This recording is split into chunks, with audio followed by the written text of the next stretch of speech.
Boa noite, amigos, amigas, companheiros e companheiras. Hoje, quinta-feira, João Firmino e eu, ambos trabalhadores da Casa Espírita Maria de Nazaré, estamos incumbidos, graças a Deus, de realizarmos um singelo estudo da doutrina espírita baseado em 3 obras: Fonte Viva, ditada por Emmanuel a Francisco Cândido Xavier; o Evangelho segundo o Espiritismo, obra basilar e que nos traz os ensinamentos morais do Cristo; e finalmente o Livro dos Espíritos, obra primeira, da qual derivam todas as demais que formam o Pentateuco Espírita.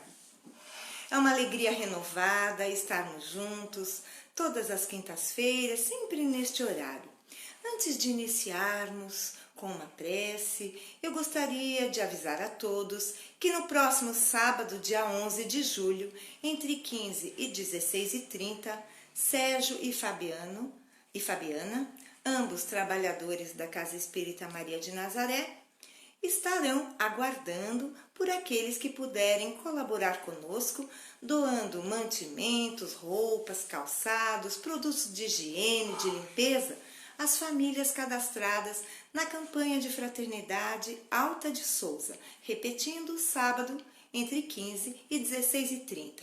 Não será necessário sair do carro, basta buzinar que o Sérgio e a Fabiana irão recolher mesmo a doação no carro. Obrigada a todos que puderem colaborar.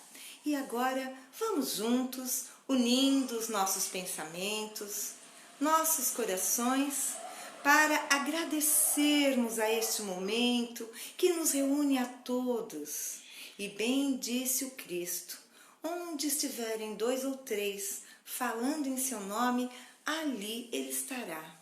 Somos mais que 2 ou 3 e quem dera o nosso coração possa estar sublimado na paz, no amor, para que Jesus, divino pastor de nossas almas, possa estar aqui conosco, neste momento de reflexão acerca das mensagens do plano espiritual à luz da doutrina espírita. Pai nosso que estais nos céus, santificado seja o vosso nome. Venha a nós o vosso reino, seja feita a vossa vontade, assim na terra como no céu. O pão nosso de cada dia nos dai hoje. Perdoai as nossas ofensas, assim como nós perdoamos a quem nos tem ofendido. Não nos deixeis cair em tentação, mas livra-nos, Senhor, de todo o mal. Que assim seja e assim será, graças a Deus. Só um momentinho que eu vou pegar os meus óculos.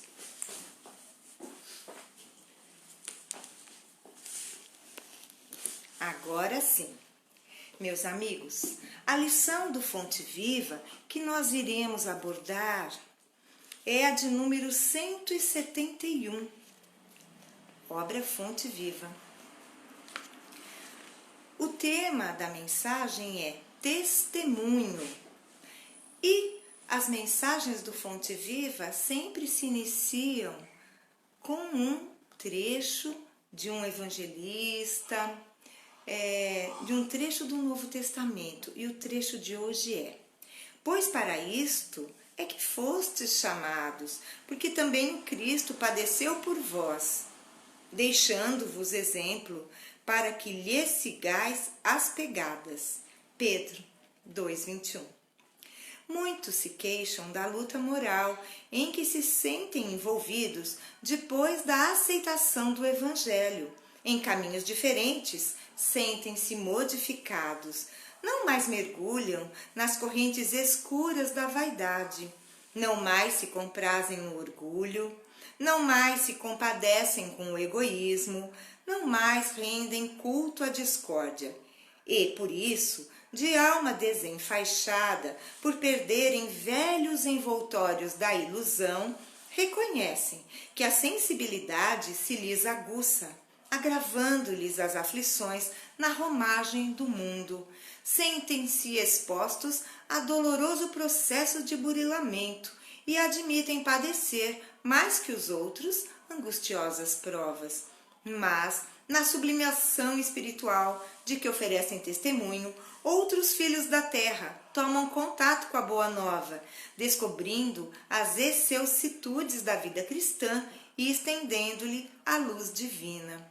Se nos encontrarmos, pois, em extremos desajustes na vida íntima, à face dos problemas suscitados pela fé, saibamos superar corajosamente os conflitos da senda, optando sempre pelo sacrifício de nós mesmos em favor do bem geral, de vez que não fomos trazidos à comunhão com Jesus simplesmente para o ato de crer, mas para contribuir na extensão do reino de Deus, ao preço de nossa própria renovação.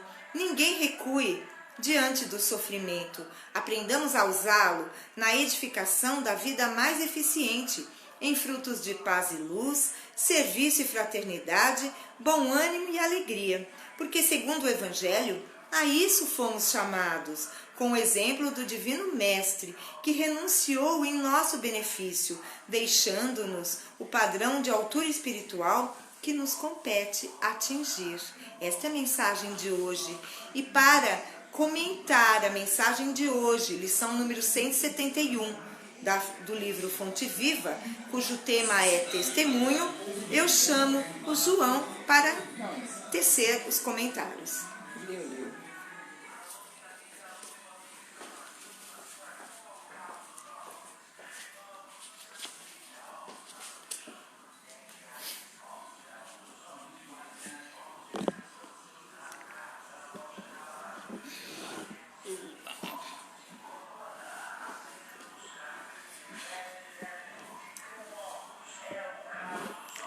Amados irmãos, amadas irmãs, boa noite a todos.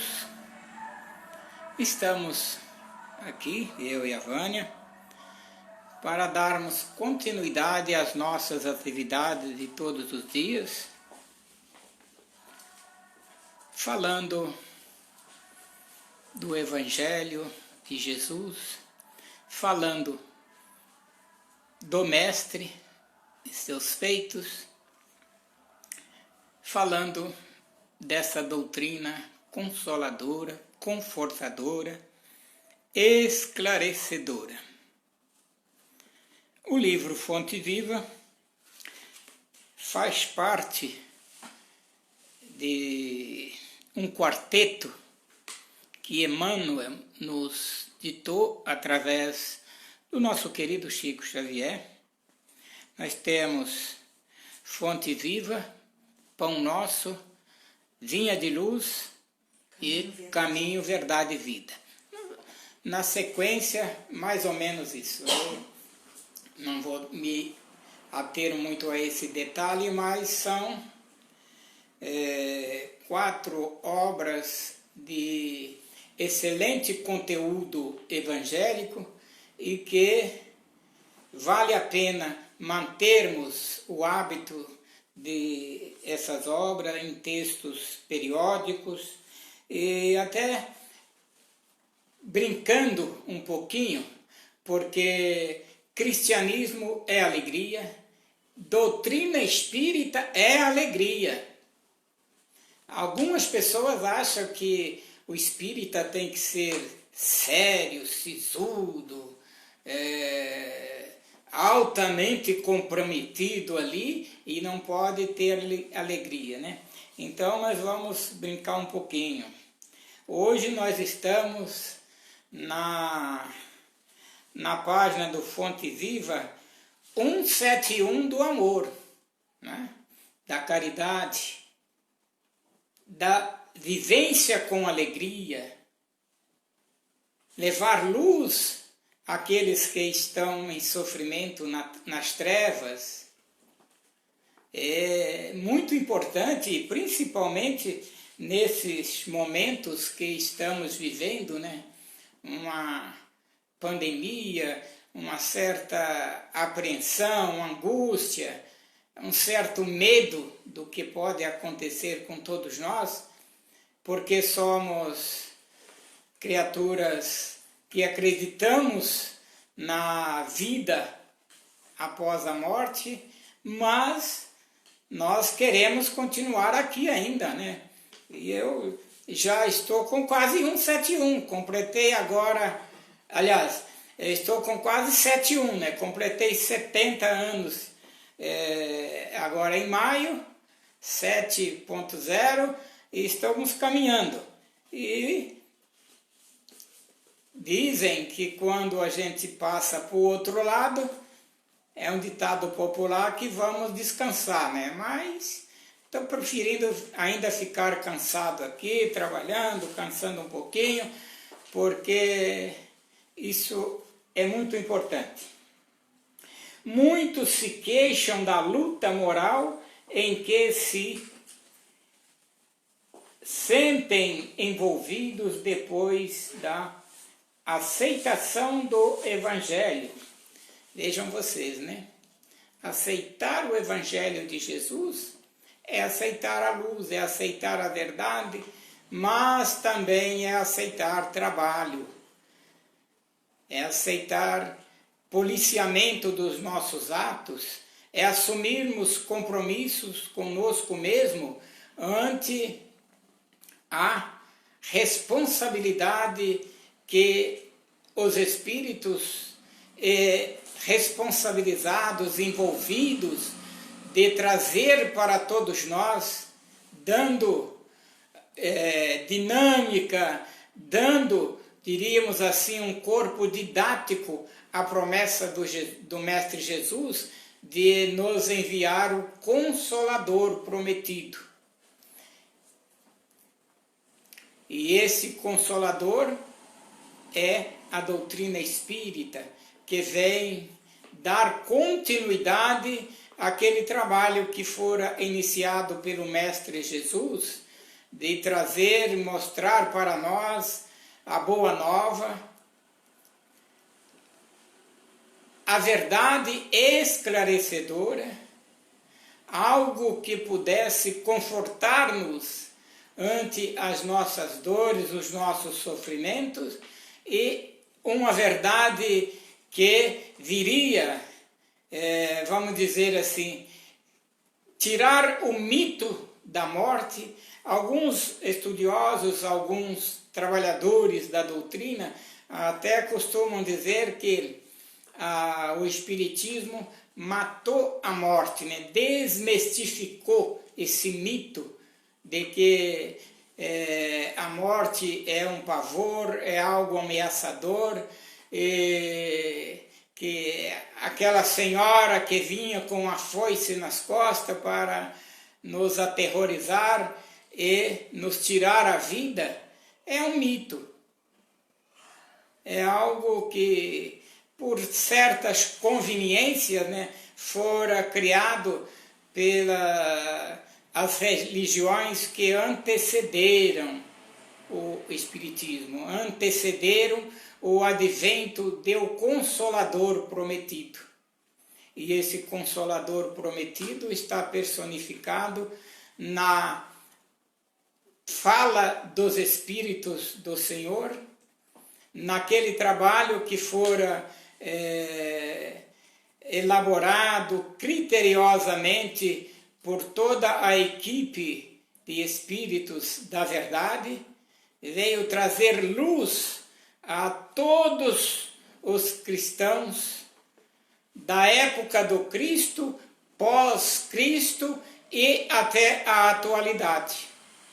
Então, nós tivemos nos momentos iniciais uma equipe muito responsável, liderada por Kardec, que eu digo sem medo de errar, que Kardec também fazia parte da equipe da verdade.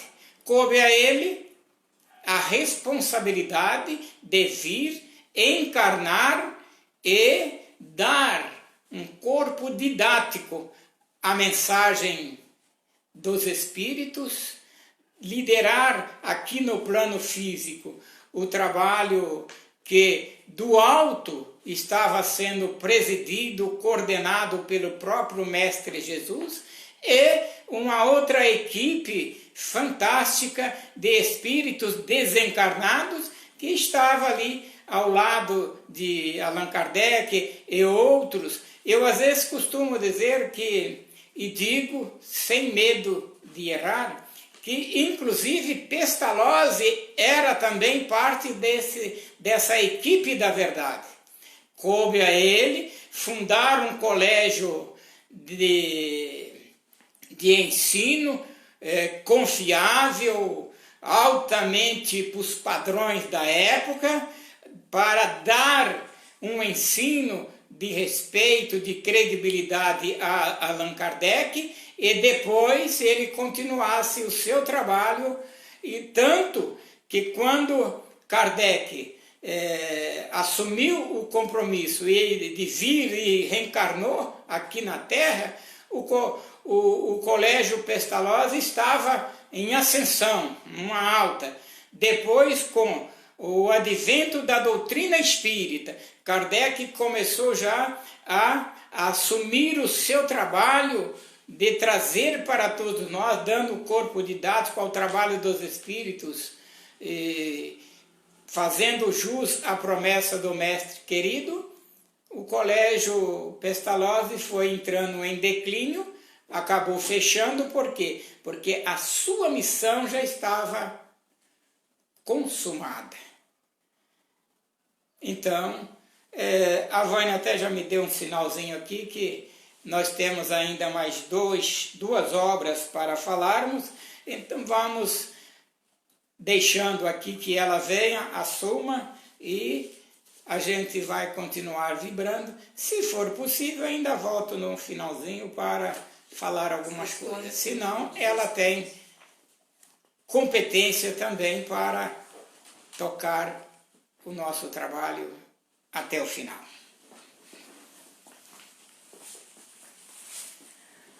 Queridos amigos, dando prosseguimento ao nosso estudo, nós vamos abordar um tema do Evangelho segundo o Espiritismo, descrito no capítulo 11. O capítulo 11 tem como título Amar o Próximo como a Si Mesmo. E os itens que nós escolhemos, João e eu, para hoje, Dai a César o que é de César, capítulo 11, itens de 5 a 7. Então, retirando-se os fariseus, projetaram entre si comprometê-lo no que falasse, e enviaram-lhe seus discípulos, juntamente com os herodianos, que lhe disseram: Mestre, sabemos que és verdadeiro, e não se te dá de ninguém, porque não levas em conta a pessoa dos homens. Dize-nos, pois, qual é o teu parecer? É lícito dar tributo a César ou não? Porém Jesus, conhecendo a sua malícia, disse-lhes: Por que me tentais, hipócritas? Mostrai-me cá a moeda do censo. E eles lhes apresentaram um dinheiro. E Jesus lhes disse: De quem é essa imagem e inscrição? Responderam-lhe eles: De César. Então lhes disse Jesus: Pois dai a César o que é de César e a Deus o que é de Deus. E quando ouviram isto, admiraram-se e, deixando-o, se retiraram. Nós vamos encontrar esses trechos nos evangelhos de Mateus e Marcos. Agora vamos à explicação de Kardec a respeito desse trecho lido.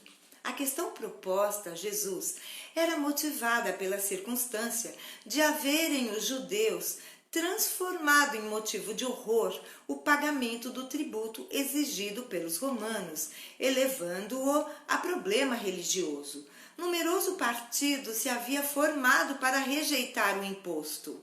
O pagamento do tributo, portanto, era para eles uma questão de irritante atualidade, sem o que a pergunta feita a Jesus, é lícito dar tributo a César ou não, não teria nenhum sentido. Essa questão era uma cilada, pois, segundo a resposta, esperavam excitar contra ele as autoridades romanas ou os judeus dissidentes. Mas Jesus, conhecendo a sua malícia, escapa à dificuldade, dando-lhes uma lição de justiça, ao dizer que dessem a cada um o que lhes era devido. Esta máxima, dai a César o que é de César, não deve ser entendida de maneira restritiva e absoluta. Como todos os ensinamentos de Jesus, é um princípio geral, resumido numa forma prática e usual e deduzido de uma circunstância particular. Esse princípio é uma consequência daquele que manda agir com os outros como quereríamos que os outros agissem conosco. Condena todo juízo, prejuízo moral e material causado aos outros, toda violação dos seus interesses e prescreve o respeito aos direitos de cada um, como cada um deseja ver os seus respeitados. Estende-se ao cumprimento dos deveres contraídos para com a família, a sociedade, a autoridade, bem como para os indivíduos. Então vamos, de uma forma ligeira, comentar esse trecho do Evangelho, dai a César o que é de César. Então, esse texto, ele é magistral, porque ele nos permite evocar o contexto histórico e também a lição de moral que Jesus nos traz. Vejam bem, os fariseus, a todo momento, queriam armar ciladas, armadilhas para Jesus, para que assim pudessem entregá-lo às autoridades romanas, porque eles queriam a todo custo tirar Jesus de circulação, pois que ele contrariava os interesses desses poderosos fariseus, saduceus, e aqui no trecho fala também dos herodianos, que eram também judeus, mas que apoiavam Herodes. Então vejam que se apoiavam Herodes, ali eles eram os judeus também, né, dissidentes. Então, naquela questão em que fazem a pergunta a Jesus, olhe, imaginemos Jesus vendo os fariseus se aproximando, os herodianos também, que estavam ali representando de alguma forma Roma, e fazem a pergunta: é lícito dar o tributo a César ou não? Se Jesus dissesse sim, é lícito, agradaria os herodianos, entretanto, os romanos, entretanto, os judeus diriam: olha, ele está dizendo que é lícito, isso não é possível, ele está nos prejudicando. Porém, se ele dissesse não é lícito pagar o tributo, aí eles diriam: olha, ele contrariaria os interesses dos romanos. Então, de fato, era uma cilada. Jesus não poderia responder sim nem não. E ele diz então, sabendo do íntimo daqueles que o perguntavam: por que me tentais, hipócritas? Nós sabemos, hipócrita é fingido, é mentiroso, porque eles vinham adulando Jesus ao perguntarem, mas na realidade o seu interesse era bem outro, era prejudicá-lo enormemente. Então Jesus pede uma moeda e pergunta: de quem é essa inscrição e esta imagem? E eles lhes respondem: de César. E aí ele se sai magistralmente. Então, dai a César o que é de César, dai a Deus o que é de Deus. Ou seja, o que é da matéria deve receber matéria. Porém, o que é espiritual não se paga com a matéria. Então, Jesus nos propõe o equilíbrio. Somos espíritos vivendo uma experiência material. Temos um corpo físico. Entretanto, quem comanda tudo o que acontece no nosso corpo é o espírito. O espírito eterno, imortal, fadado à luz. Esses somos todos nós, o espírito.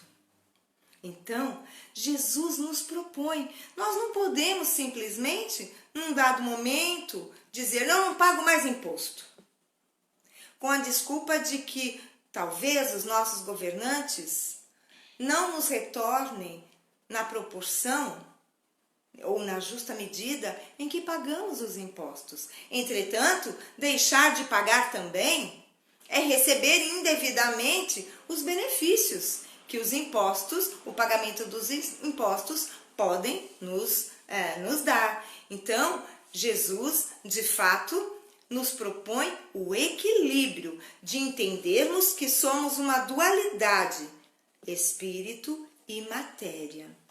Graças a Deus. Queridos irmãos, agora nós vamos pegar, para um ligeiro estudo também, 2 questões do livro dos Espíritos. João, por favor. Ficou para lá o livro dos Espíritos, o João vai me trazer. São as questões de números 543 e 544. Como eu já disse anteriormente, o estudo do livro dos Espíritos nós estamos fazendo na sequência. Então, hoje, nós ainda vamos falar de um tema dos espíritos durante os combates. De que forma os espíritos interferem nos combates, nos conflitos, nas guerras.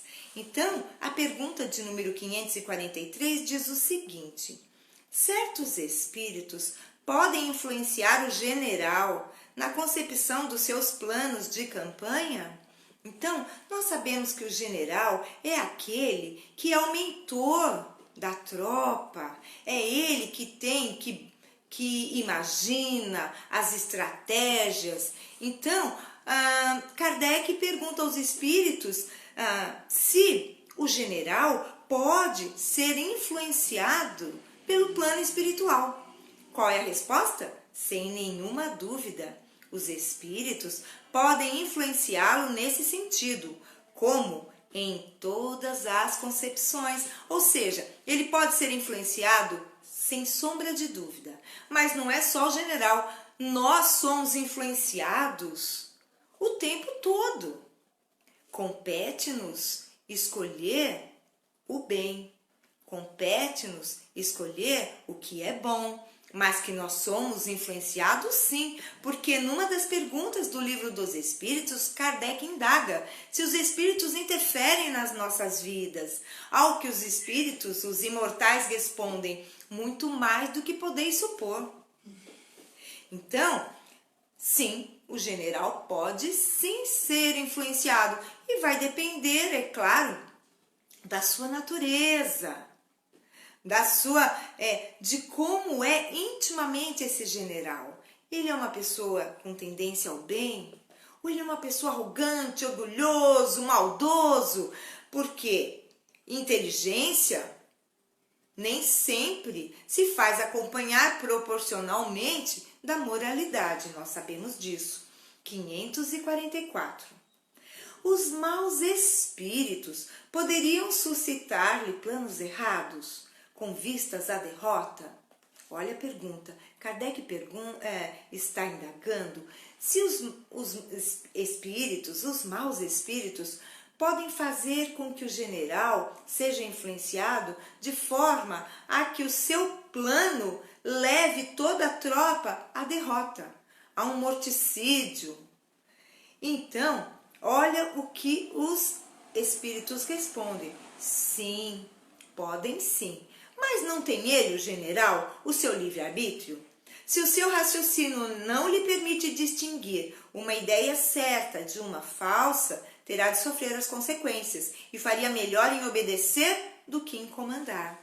Então, os espíritos respondem que, de fato, se este general não conseguir discernir o que é o correto, o que ele deve fazer, ele faria melhor em obedecer do que em comandar. Por quê? Obedecer, ele seria um soldado, ele seria alguém com uma patente menor, mas se ele é um general, pressupõe-se que ele tenha competência, que ele tenha raciocínio, que ele tenha estrutura para liderar. Então, aqui está dizendo que se ele não souber distinguir o que é bom do ruim, então ele deveria obedecer e não comandar. Então, isso nos mostra que o general, ele pode sim discernir o que é melhor para que possa seguir adiante. É claro que ninguém aqui defende a guerra,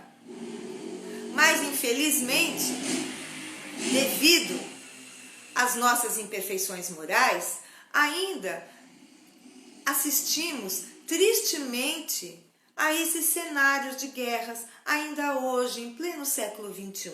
Infelizmente. Mas, como disse meu amigo Ezequiel, que o mal trabalha para o bem, inclusive as guerras e os combates também vão, de uma forma ou de outra, trabalhar para o bem dos indivíduos e para que a Terra possa progredir de maneira mais acelerada e chegando, e é o que nós sabemos que vai acontecer, chegando a um momento de planeta de regeneração. Queridos amigos, este foi então o nosso estudo de hoje. Eu convido a todos vocês para que juntos agora, numa mesma sintonia, numa mesma frequência, possamos vibrar amorosamente por todos aqueles que necessitam. Fechemos os nossos olhos físicos, materiais, para que assim possamos focar mais a nossa atenção, nos ligarmos amorosamente à equipe espiritual da Casa Espírita Maria de Nazaré, que nós sabemos que está sempre presente em nossas lives, porque são nossas atividades agora, não presenciais, mas que todos nós, trabalhadores da casa, apresentamos com todo carinho, com todo amor. E assim, vamos vibrar amorosamente por todos os assistidos da Casa Espírita Maria de Nazaré. Vibremos pela paz na terra, vibremos pela saúde de toda a humanidade, sobretudo nesses momentos de pandemia. Que cada coração sofrido possa receber, neste momento, a luz do eterno amor, a luz da eterna gratidão. E assim, queridos irmãos, vamos encerrando a nossa live de hoje com a prece endereçada a Maria de Nazaré, nossa Mãe Santíssima, que dá nome à nossa querida Casa Espírita. Ave Maria, cheia de graça, o Senhor é convosco. Bendita sois vós entre as mulheres, bendito é o fruto do vosso ventre, Jesus. Santa Maria, Mãe de Jesus, rogai por nós, os seus filhos, agora e na hora do nosso desenlace. Que assim seja. Graças a Deus, graças a Jesus. Muita fé, muita alegria em nossos corações, muita gratidão. Queridos irmãos, vamos lembrar, sábado, entre 15 e 16h30, a campanha de Fraternidade Alta de Souza. Quem puder colaborar, Sérgio e Fabiana estarão esperando. Fiquem amanhã, às 18 horas, com a live do nosso querido amigo Ezequiel. Sábado, João e eu retornamos. Domingo e segunda será novamente Ezequiel. Terça e quarta, o nosso querido amigo Sérgio e a Fabiana. Tudo de bom. Um abraço fraterno e apertado, mas tem que ser virtual em tempos de pandemia, mas recebam tanto do João quanto o meu aquele abraço, uma noite abençoada, tudo de bom e até a próxima. Fiquem com Deus.